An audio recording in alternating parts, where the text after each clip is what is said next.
E. E. Cummings, born in Cambridge, New Hampshire, October 14th, 1894. Between the ages of 18 and 22, he wrote traditional poetry, but when he got to Harvard, he started writing modern pieces, poems that made images and have a dynamic use of language. In just spring, when the world is mud luscious, the little lame balloon man whistles far and wee. And Eddie and Bill come running from marbles and piracies, and it's spring when the world is puddle wonderful. The queer old man whistles far and wee. And when Betty and Isabel come dancing from hopscotch and jump rope, and it's spring, and the goat-footed balloon man whistles far and wee. So when I first read this poem, I took it very literal before I broke it down. So what I did was I took it as a whole. There's a man that now that it's spring, he can do a job. He can start selling balloons to little kids. And what little kid doesn't want a balloon? So you know there's business there. A happy little man selling his balloons to kids that are coming out maybe for the first time now that it's spring. And you can clearly tell that it's spring because he says it's spring. 1, 2, 3 times. And he gives hints to it, such as the mud luscious and the puddle wonderful.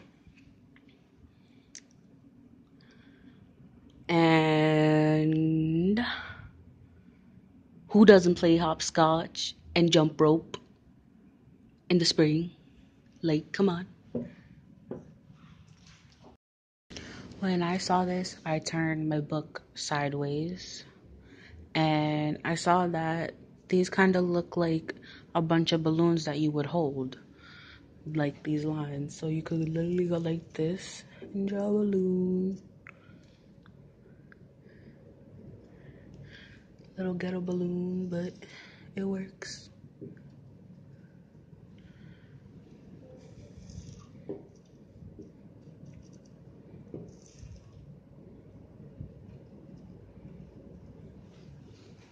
So if you tilt it, you could see how the man would be holding the balloons.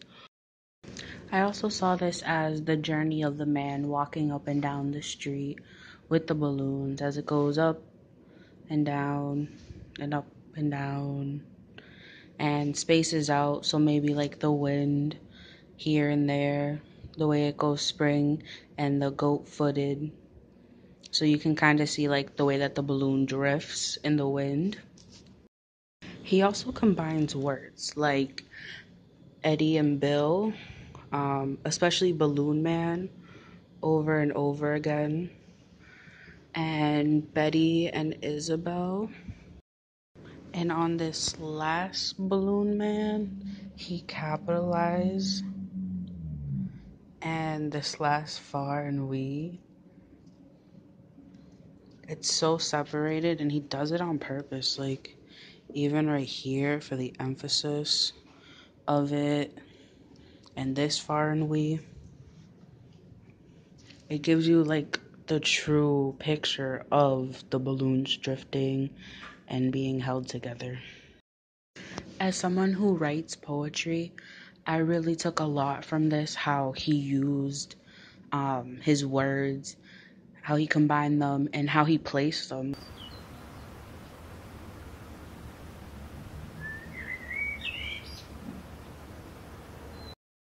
The sky was candy.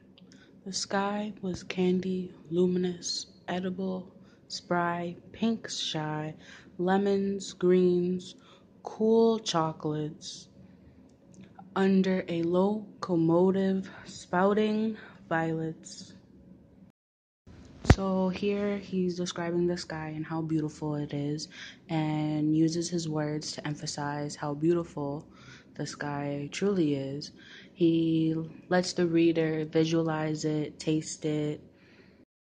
He breaks traditional rules by extending words with their syllables and lines too.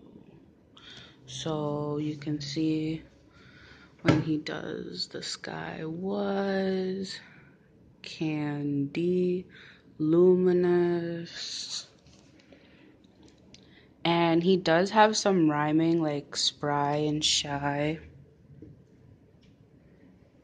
And he purposely breaks up locomotive so they can rhyme too. And if you look at the poem, it also looks like clouds going through the sky and the way that they move.